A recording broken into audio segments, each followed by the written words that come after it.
ባለቤታችን ከ3 ቀን በፊት ሂጃዛ ቤት ትኖር ነበር። የምትኖረው ሂጃዛ ቤት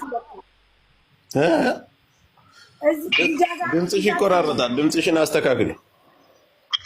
ይቆራረጣል ጋይስ ድምጽ መተሻል።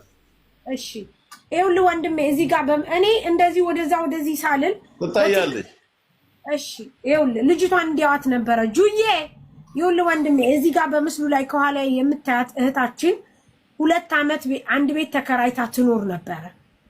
እዚህ ተከራይታ በምትኖርበት ቤት አሁን እንደሚሉት ቻርጅ ጠፋ አልጠፋ በሚል ምክንያት ባለቤቱ ያከራያት ሰውዬ ደብድቦ አሁን እቺ ሱሱ የምትባለውና ሌላ ጓደኛዋ አብረው ሆነው ደብድቦ አስወጥቶ ጥሏታል ነው የሚሉት። አሁን እንደሚሉ ከሆነ ተደብድባለች፣ አዋይተናል አሉ። ባለቤቷ እዚህ ያለ የልጅ አባቷ አዋይቻለሁ ደም በደም ሆኖ ጓደኛዋ ጠርታኝ ይጃለሁ አለ። ነገር ግን ልጅቷ አሁን 3 ቀኗ ትሙት ትዳር የትኑር አይታወቅም። እነሱ አሁን እቺ ሱሱ የምትባለው ልጅ የምትናገረው እንደደበደባት ነው። አሁን እሷን የምትለው ደበደባት። ከዛ በኋላ እሱን ለማረጋጋት እኛ ወደ ውስጥ ይዘን ስንገባ ልጅቷ ወጣ ሄዳለች አለች። ይኸው ዛሬ 3 ቀኗ ነው 4 ቀኗ አልተገኘችም። ግን ደም በደም ሆና ምን አለ መሰለ ሰውየው ቤቱን ላቃጥለው ነው ከነሷ ማለት ነው ከነ ልጅቷ ብሎ ሲል እኛ ወተን ሄድን ነው የምትለው። አሁን ልጅቷ ይኸው 3 ቀኗ ነው 4 ቀኗ የለች። ሌላ ደግሞ ሳርዬ ከፈቀድሽልኝ ልናገር። ልጅቷ ለኔ መጀመሪያ የነገረችኝ እሷ እንደወጣች ሰውየውም ተከትሏት እንደወጣና ሁለታችንም ተይዘናል ብሎ እንደደወለ ነው። ግን ሌላዋ ደግሞ በታክሲ ሲሄድ አይቼዋለሁ አለቻሉ በነጋታው። ይሄ ማለት አልተያዘም፣ ይሄ አጠራጥሮናልና ይሄም ነገር እንዲጣራልን እሷን ጠይቂያት። ተከትሏት ሄዷል። ይዟት ይሁን ጨርሷት ይሁን ባለቤቷ የመጣው መቼ ነው ወደ እናንተ ጋር? ያው እኛ ሻሪያ ላይ እንዲወጣን ነው እንጂ ልጅቷን ጉዳት ያሰማኋቸውና ረስታዲ ዝህር አካባቢ ነው መሰለኝ ሀቢብ ገብቶስም እንዲሁ አይቷል ነው ምናምን ቤቱ እንዳለ ደም በደም ሆኗል። አዎ ቤቱ ደም በደም ነበረ። የመሳት ብትር ራሱ ተንጠርጠር ብሎ ምናምን እኔ ራሱ ያኔ ከረት ነበር በታውቅ ላይ ነበር ነው እንጂ ኦኬ እዛ እንደዛ ስንጥርጥር ብሎ ሲመጣት ደም በደም ሲሆን ጎረቤት ሌላ ሰው የለም ከእናንተ ውጪ? ሀታይ ዝቅ ብሎ እኛ 3ኛ ዶር ላይ ነን። ሀታይ ዝቅ ብሎ የመኔዎች አሉ። ደግሞ ቀጥታ ዝቅ ብሎ እንደዚህ የመኔዎች አሉ። አበሻ የለም? አበሻ የለም። እሺ ከአበሻ የለም። አንቺ ለምንድን ነው ለባልየው ሙታለች ለሚስትየዋ ጓደኛ ሙታለች ና ሚስትህን ውሰድ አንሳ ብለሽ የደወልሽው? እኔ ለልጅቷ የደወልኩት ለሚስት ጓደኛ ልጅቷ ተደብድባለች እና አለችበት አናውቅም እንደምንም ድረሱላት እኛ ሻሪያ ላይ ወጥና እንጂ ሙታለች አላልሽም? ያንን ሙታለች አላልኩም። ምክንያቱም እኛ እኮ ደም በደም ሆና አይተናታል እንጂ ሩህ ይኖራት እኛ ተነስታል ብታሪያ ላይ አላነጋገርም። ግን የሞትን ሩሃን አላየንም። ግን መመታቷን ብትሩን የምንሸው ነገር ይህን የምናገሩ ብቻ ነው የምናገር መፈልሽ። እሺ አንቺ ስልክሽን ቀምቶሻል? እኔ ስልክሽን አልቀማኝም። ብቻ የሆነ ስልክ እንዲመደው ወላ ረስል አንቺ ወዴት እየደወልሽ ነው አንቺ ስልክሽን ብሎ እንትን እንደ ማለት ሴት ኧረ እኔ ወደ ዘመዶች ነው የምደውለው ብዬ ከሱ እጅና ከኔ ሁለታችን እንዲያለ የሆነ ያቅሙ ሁኔታ መለስ አረገልኝ። ያኔ አላህም በሰዓቱ አለናልኛል። ስለዚህ ስልክሽን አልቀማም ብቻ ወዴት እየደወልሽ ነው አልኩሽ። እንደ ማለት አለ ኧረ እኔ ወደ ዘመዶች ነው አልኩት። በቃ በዛው ስና ሲቀጥል እናንተ ባላችሁበት አካባቢ ባለቤቷ እንዳለው ከሆነ በሰፈሩ አበሻዎች እንደዚህ ተከራይተው ይኖራሉ፣ ሌላም ሰዎች ይኖራሉ። እናንተ ኢጃዛ ቤት ስትኖሩ ለጊዜ የተገኛችሁት 3 ብቻ ናችሁ እንጂ ብቻውን ሞት ተደረገች ናችሁ ያቺ ጓደኛሽ? አዎ 3 ነበርን፣ ሌላ የለም። ጥሩ የዚች ናይቱ ሞተች ወይም ደግሞ ተደረገች የተባለችው ስልኳ ተቀምጣለች? ለራሷን ተቀማጭም እንዲሁም እሷ በክብር ሰዋሽን ጠርተሽ ይዚ ተብላ ነበር። እንዲሁም የተደበደበችው ልጅ ተቀምጣለች? አዎ የተደበደበችው ተቀምጣለች። መጀመሪያ ነው ወይስ በኋላ የተቀመጠች?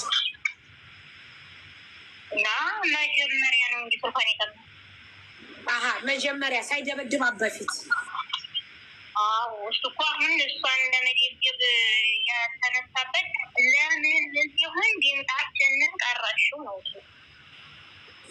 ኦኬ የእናንተ ንግግራችሁ ለምን ቀረሽው ነው አይደል? አዎ የኛ ጫጫታ ማለት ነው። እንደዛ ሲሆን ለምን ተቀረሽው ነው? ያንን ሁሉ ድብድብ ሲያደርግባት እናንተ ምንም አላላችሁ? ምንም ጎረቤትም ምንም ነገር የቀራችሁ እንዲደርስላት ሁሉ ደም ሲፈሳት ምንም ነገር አልጠየቃችሁ? ኧረ አንደኛ ወንድ ልጅ ነው። በዛ ላይ በቃ አይምሮ ተቀያይሩ ባይናት ትንሽ እናየው ለምን ተቀያየሩ? ትደውልና እንደዚህ አይነት ነገር ተፈጥሯል፣ ስለዚህ እባክሽ ባለቤቷን ንገሪ ብላ ስትል ይችኛይቱ ትደውላ ለባሏ ናቶሎና ሚስት ሞታለች ሬሳዋን አንሳ ምናምን ስትለው ባልየው ሄድኩ አለ ቤት። ሲሄድ ደም በደም ሆኗል አለ ቤቱ። ነገር ግን ምን እንደተፈጠረ ምን እንደሆነ ምን እንደተባለ ያንን ነገር ሳያቅ ተነስቶ ወጥቶ ሄደ ከዛ ቤት። አሁን ልጅቷ ብሬ ዛሬ አራቀኗ ማንም ሰው ሀግ የሚል ሰው አላየንም። ባለቤቷ ሄዳ አመልክት ስንለው እኔ ኢቃማ የለኝም ይላል፣ እያዛለሁ ይላል። መዲና ያላችሁ ባካችሁ አመልክቱ ሲባል መረጃ ያስፈልጋል ይላሉ። መዲና ቆንጽላ ነው ብለው ቁጥር ሰጡ። ስንሄድ ቆንጽላ ስንደውልለት ቆንጽላ እያለ ያለው ቆንጽላ ምን መሰለህ፣ በቂ መረጃ ያለው ሰው ይምጣና እኔ ጋር አብረን እናመልክት ይላል። በቂ መረጃ ያለኝ ብሎ ደግሞ የሚሄድ ሰው ጠፋ። ምን ይሻላል ብሬ? ኦኬ አሁን ባለቤቷ ሄዶ ቢያመለክት ምን ባለቤቷ ቢሄድ ሲጀመር ምንም ትርጉም የለውም። ለምን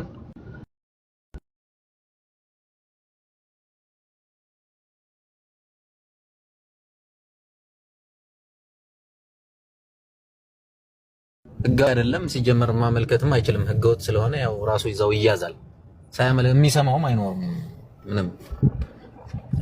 ግን ምንድነው ሌላ መኖሪያ ፈቃድ ያለው ሰው ምናልባት ቤተሰብ ካላት ልጅቷ የቅርብ ቤተሰብ በእርግጥ ቆንስላው ነበር እንደዚህ ብሎ ምክንያት ቢያንስ ልጅቷ ጠፋችብን እንደዚህ አይነት ልጅ ምናምን ብሎ ጠበላ ሄዳ ከሆነ ተይዛም ሊሆን ይችላል እኔ እንደሚመስለኝ። ምክንያቱ ራሷ ብቻዋ ጠፍታው እንደዛ ነው ሊሆን የሚችለው። ዞሮ ዞሮ ግን አሁን ያ የደበደበ የተባለው ልጅና አብረው የነበሩ ልጆች እነሱ አሉ ወይ ነው? ታየውልህ ብሬ ደበደበ የተባለው ሰውዬ የለም። ነገር ግን በጥቆማ ሰጡንና ማታ ድረስ አድረን ፎቶውን ፎቶውን ለጠፍን፣ አገኘን፣ አስለጠፍን። ሲደባደቡ የነበሩት ሁለቱ ሴት ልጆች አሉ። አንዷ ፈቃደኛ ናት፣ ሁሉን ነገር ነገረችን። አንዷ ግን ልትናገር አልቻለችም። የዚህ ሁሉ ሰበብ መስራች ራሱ ይችኛይቱ ናት አሉ። ምክንያቱም ይሄ ቻርጅ ጠፋ ምናምን የሚል ነገር ከፎቅ ሰጥልና ቶሎ ብላ ጠርታ ይሄን ሁሉ ነገር ያስነሳችው እሷ ናት። አንቺ ማባያሽን ለብሰሽ ውጪ፣ መሸዋር ይዘሽ ውጪ፣ ቤቱን ላቃጥለው ነው ብሎ ሲል ያላትም ለዚች ልጅ ነው። ከዛ በኋላ ከወጣ በኋላ ራሱ ብሎ ቮይስ አድርጎ ደሙን ጠቢው መቶ አረሙ እንዳያየው እኔ ተይዣለሁ ብሎ ያላት ለዚች ልጅ ነው። ማን ነው ተይዣለሁ ያለው? ደብዳቤው ነው? አዎ ደብዳቤው። እንዴት ሊያዝ ይችላል? ግን ከዛ በኋላ እሷ መልእክት ልካለት የቤቱ ቁልፍ የት አለ ቁልፉ የት አለ ምናምን ብላ ስትለው መልሶላታል። እና እስር ቤት ሆኖ ነው የሚመልሰው? አውቆ ነው ሊመልስ ይችላል። ከተያዘ አንደኛ ስልክ ሊይዝ ስለማይችል ምንም አይነት መልስ ሊመልስ አይችልም። ስልክ እያወራ ከሆነ አሁንም ከነሱ ጋር ኦልሬዲ ይሄ ሰውዬ ውጭ ላይ ነው ያለው ማለት ነው። ስለዚህ ይሄ ጉዳይ የሚመለከተው በቀጥታ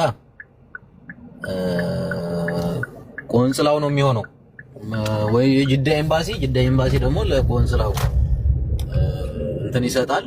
እነሱ ናቸው ቼክ ማድረግ የሚችሉት። ግለሰብም ይሄ ነገር ቼክ ለማድረግ ወይ ቁርጠኛ የሆነ ሰው የልጅቷ የቅርብ ቤተሰብ ኢቃማ ያለው ሰው ኑሮ ሄዶ ልጅ ጠፋችብን እንደዚህ አይነት ቦታ ላይ እንደዚህ አይነት ነገር ሰምተናል ብሎ ሊያመለክት ካልሆነ በስተቀር ያው ሳውዲ ላይ ህጉ ሳውዲ የሚኖር ሰው ያውቀዋልና ከዛ ውጭ ግን ይሄ ጉዳይ ሊከታተል የሚችለው ቀርቦ ምናልባት እዛ አካባቢ የሚገኝ ፖሊስ ጣቢያ ሄዶ ምናልባት ልጅቷም ተይዛ ከሆነ እንደዛ ብላ ስትወጣ ደም በደም ሆና ስትወጣ ምናልባት ሰዎች አይተዋትም ለፖሊስም ጠቁመው ምናምን ገብታ ሊሆን ይችላል እስር ቤት አቅራቢያው ላይ የሚገኙ ፖሊስ ጣቢያዎች ነው ቼክ መደረግ ያለበት። ይሄ ደግሞ ቆንጽላው ሄዶ ቼክ ለማድረግ ቢያንስ የልጅቷን ጤንነት ልጅቷ ምን ላይ እንዳለች ለማጣራት ራሱ እዛ አካባቢ የሚገኙ ፖሊስ ጣቢያዎች ሄዶ የሚያጣራው ቆንጽላው ነው።